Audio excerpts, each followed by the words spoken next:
Hello everyone, माझं नाव आहे दिव्या आणि आज मी तुम्हाला दाखवणार आहे शेवळाची भाजी।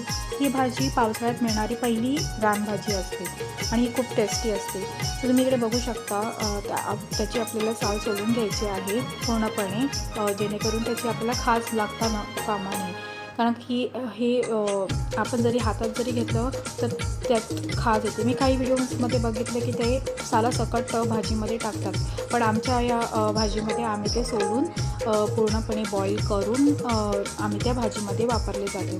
तर यामध्ये तुम्ही बघू शकता लहान लहान त्याचे काप करून घ्यायचे। Design wow, I like it.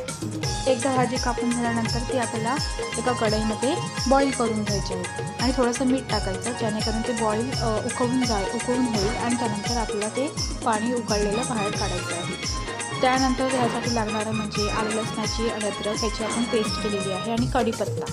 तर त्यानंतर कढईमध्ये आपण तेल, आलं लसणाची पेस्ट आणि मग नंतर त्यानंतर आलं लसणाची पेस्ट आणि कढीपत्ता टाकलेली आहे।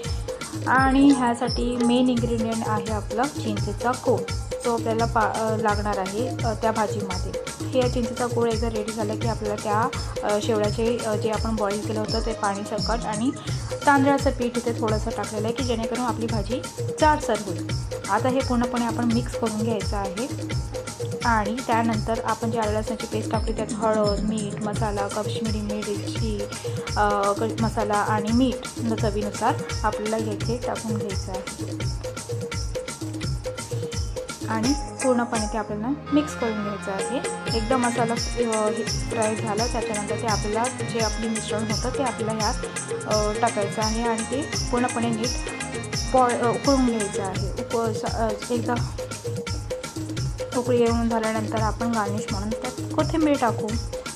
तुम्हाला ही जर सिंपल, सोपी आणि टेस्टी भाजी जर आवडली असेल तर प्लीज नक्की ट्राय करा आणि मला कमेंटमध्ये सांगावे। तर तुम्हाला ही व्हिडिओ जर आवडली असेल तर please like, share and subscribe. Thank you for watching.